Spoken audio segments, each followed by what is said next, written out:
about the onset of the monsoon, meaning we will see the mechanism behind the arrival of monsoon. I have made my own little note, so I will be reading from that. Those who wish to read from the book, please pause and read. So the duration of monsoon in India is between 100 to 120 days, that is 4 months to be exact, and which starts from June to mid-September. We all know when monsoon comes, it starts with a drizzle, and then there is a sudden increase in rainfall, and it continues constantly for several days. So this change from drizzle to sudden increase in the rainfall is called monsoon burst. So the monsoon in our country is generally due to the southwestern wind. Now when I say southwestern side, Kerala is the only state that lies at the tip of the peninsula, which is also in the southwestern region. Therefore, Kerala is the first state to witness monsoon at this time.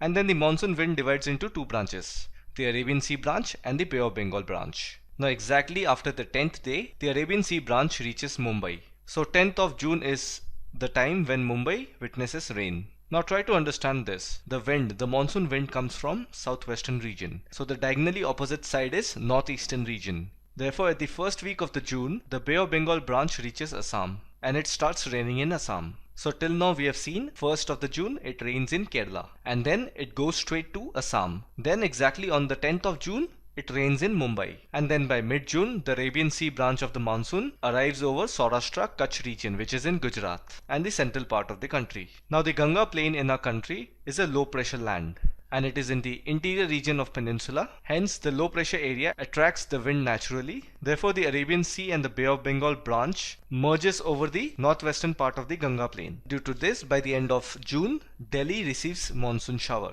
And then by the first week of July, Uttar Pradesh, Punjab, Haryana and eastern Rajasthan experiences monsoon. And then by mid-July it reaches a little above in Himachal Pradesh and the rest of the country receives rainfall. So this was the flowing mechanism of southwestern wind or the monsoons in India.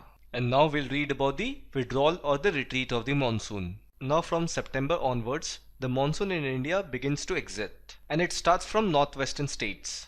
Now if you see the regions around northwestern side of the subcontinent, areas like Balochistan, Hindu Kush, Jammu and Kashmir, these places are extremely cold during winters. And after monsoon season, it is generally the winter season. And we have read this before in geography many times as to why the northern hemisphere is cold during winters. Because the position of Earth, rather I would say the inclination of Earth in the northern hemisphere is away from the sun side. As a result, the southern hemisphere is exposed to the sun more than the northern hemisphere. The sun rays do not fall directly on the northern hemisphere and this makes that region cold. Now as a result, because of this, in the southern hemisphere, the ocean water, the sea water gets heated up quickly. And we have read before, due to differential heating pattern of land and water, a pressure system is created. So now the water body is much warmer than the land, and due to this a low pressure is created on the water body, and the land surface is cold because of winter, hence high pressure is there. And we also have read that wind moves from high pressure to low pressure,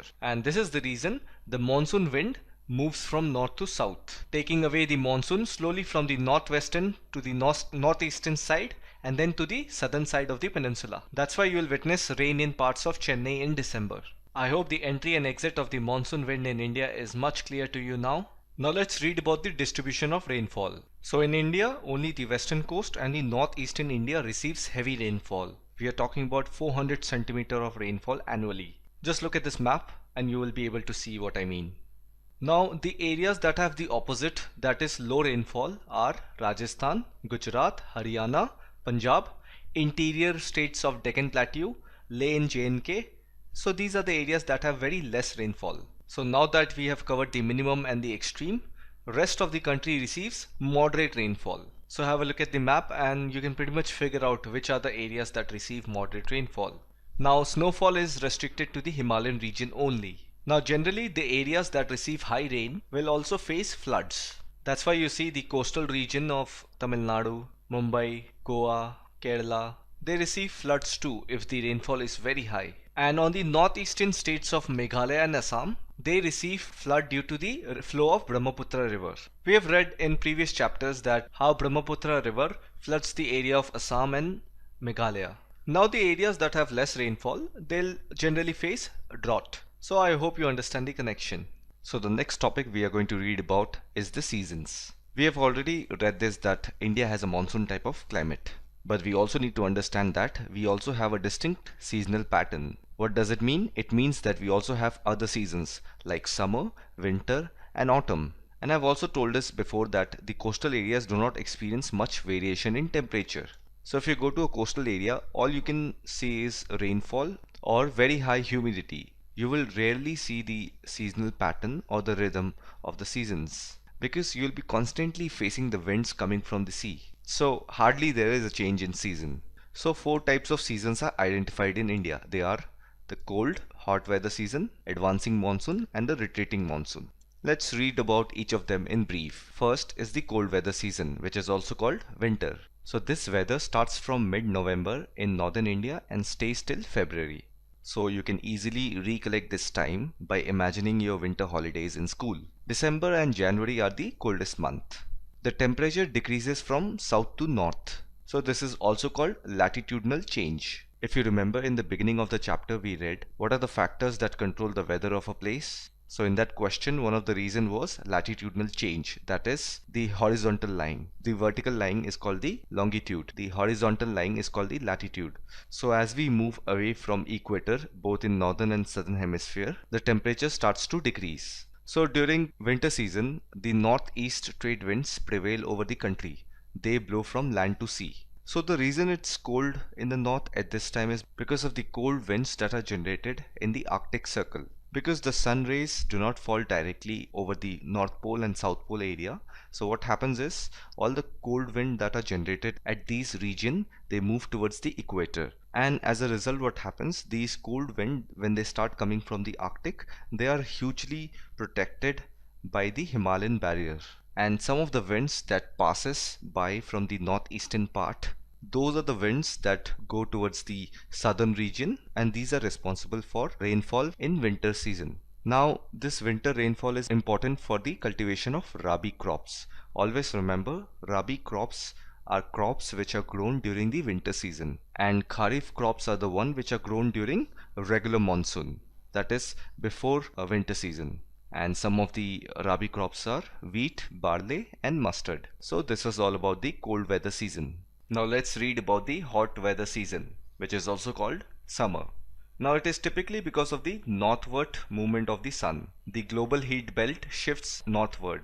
Now what it means is, when you look at Earth revolving around the sun, during this time, the northern hemisphere of the Earth, that is the region above the equator, it is slightly tilted towards the sun. So as a result, the northern hemisphere receives more sunshine, direct rays of the sun. So this causes the northern region to heat more, hence we witness summer. So summer begins in March and stays till May. Now, if you look at the weather of the countries that are below the equator, countries like Brazil, South Africa, Australia, they have just got over with their summer season. There the summer season starts in November and lasts till February. And during those time we know in northern hemisphere we have winter season. So I hope you now understand it much better. In peninsular India, temperature remains low due to the moderating influence of the ocean. Though if you see, the entire subcontinent is above the equator and we all should be expecting summer. But then if you see the peninsular region, it is surrounded by water from three sides. So this water plays an important role in controlling the temperature of the peninsular India. Now the summer month experience rising temperature and falling air pressure. So in summer what happens, the land mass gets heated faster than the water bodies. Now due to this differential pattern of heating, air pressure is created. And we have read this before that land mass gets heated faster and hence a low pressure zone is created, and on the other hand water bodies develop high pressure zone. And then by the end of May, when summer comes to an end, this low pressure zone which is created in the land mass, it attracts the wind coming from the high pressure zone, that is from the sea body. And when the wind particles that move from the sea towards the land mass, they carry small water particles which bursts and causes shower. And what comes after summer season? We have monsoon season. So the monsoon wind that comes from the southwestern region, that is from the Arabian Sea, they bring rain to our country. And that's why you'll see places like Kerala and Karnataka, they'll receive the pre-monsoon shower just after the end of the summer season. And always remember, Kerala is the first country to receive rainfall at this time. Now the remaining topics like the advancing monsoon, which is also known as the southwest monsoon, and the retreating monsoon, which is also known as the northeast monsoon, we have read about this both, so I'm not going to cover it again. Instead, I want you to watch this video, which I will be pasting the link in the description. This video is going to sum up these two topics and it will be easy for you to understand. And the last topic of this chapter is monsoon as a unifying bond. So this is a topic which you can face in the examination, or you can also be asked to write an essay on. Therefore, it is easy as well as important to cover this up. So you have to understand that the Indian landscape, its animal, plants, life, that is flora and fauna, they all are dependent on the monsoon. So being in the tropical region, we have tropical rainforest as well as tropical deciduous forest. And the lush greenery of these forests have to be maintained through the arrival of the monsoon. And coming to the second point, India is an agrarian country, which means more than 50% of its population engaged in agriculture. Therefore, the agricultural calendar depends hugely on monsoon, because if there is no sufficient water, agriculture can get affected. And the third point is the life of the people, including their festivities, revolve around this phenomenon. And finally, because of monsoon, our river valley gets replenished. And this is very important because many of the peninsular rivers, they usually rely on rainfall, unlike the Himalayan rivers. So if there is monsoon, it will provide water for human consumption and agricultural need. So these are some of the points that comes